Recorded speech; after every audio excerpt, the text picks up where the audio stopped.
സുപ്പ നീ വന്നത് നന്നായി. വേഗം പോയി ഒരു കയറെടുത്തുണ്ടോ. കയറോ? ആ, നല്ല നീളമുള്ള കയറായിക്കോട്ടെ. കയറൂടെ കിട്ടില്ല.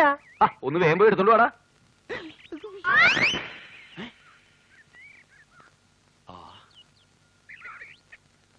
ഇറങ്ങി തപ്പ.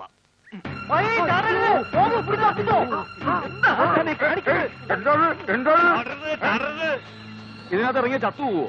ചാവില്ല. അതിൽ കണങ്കാല് വരെ വെള്ളമുള്ളൂ. കണ്ട ആളുടെ തോന്നണതാ, വെറുതെ തോന്നണതാ. ഈ കുളമായാലും അങ്ങനെ. നീ ഇങ്ങോട്ട് വന്ന് എനിക്കൊരു കാര്യം സംസാരിക്കാം. അതൊക്കെ നമുക്ക് പിന്നെ സംസാരിക്കാം. ഞാൻ ഇതിനകത്ത് ഒന്ന് ഇറങ്ങി നോക്കിക്കോട്ടെ. ഒരു രസമല്ലേ? ഞാൻ സമ്മതിക്കില്ല, ഇറങ്ങാൻ ഞാൻ സമ്മതിക്കില്ല.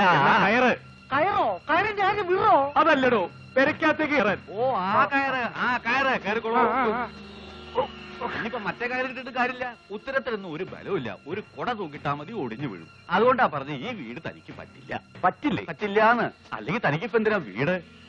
ഇവിടെ അടുത്ത് നല്ലൊരു കൊക്കയുണ്ട്. കൊക്കെ അവിടെ താമസിക്കോ?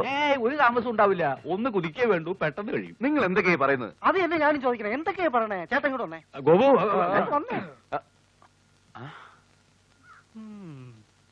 എന്തേ വല്ലതും പോയോ? ഒന്നുമില്ല. ആ,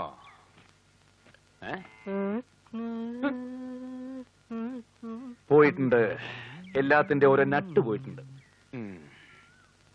ചേട്ടനൊന്ന് ആലോചിച്ചേ. ചാകാൻ നടക്കണടുത്ത് കൊക്കെ ചേർന്ന കാര്യമൊക്കെ പറയാവോ?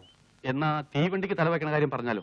ചേട്ടാ, ചാകാൻ നടക്കണവന്റെ മനസ്സിൽ ജീവിക്കാനുള്ള മോഹമല്ലേ കുത്തിവെക്കേണ്ടത്? ഇതുപോലെ ഇഞ്ചക്ഷനോ മറ്റാണോ കുത്തിവെക്കാൻ? എടാ, ഞാൻ പറയണത് വേണ്ട വേണ്ട, ചേട്ടൻ ഒന്നും പറയണ്ട. നമുക്കൊരു മനുഷ്യധർമ്മം അങ്ങോട്ട് കാണിക്കാം. അതാണ് എന്റെ ശരി.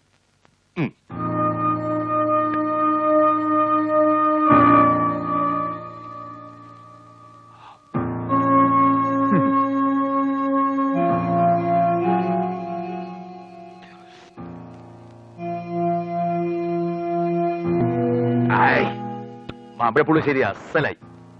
കുറച്ചുകൂടി ഇങ്ങോട്ട് വിളമ്പേക്കോ. മതി. സത്യത്തിൽ ഇവിടെ എത്ര അംഗങ്ങളുണ്ട്? അതൊന്നും നോക്കണ്ട, ആവശ്യത്തിനിട്ട് കഴിച്ചോ. എല്ലാവർക്കും തികയും. ആ, മാമ്പഴപ്പുളിശ്ശേരിയൊക്കെ കൂട്ടി ഇങ്ങനെ ഒരു ഊണ് കഴിക്കാൻ പറ്റുന്ന ഒരിക്കലും ഞാൻ വിചാരിച്ചല്ല കേട്ടോ. വാസ്തവം എല്ലാം ദൈവനിശ്ചയം. എന്റെ ജീവിതത്തിൽ ഒരു വലിയ ആഗ്രഹമായിരുന്നു. ഇപ്പൊ അതും സാധിച്ചു. കുറച്ചും കൂടി ഇടട്ടെ. ഇട്ടോളൂ.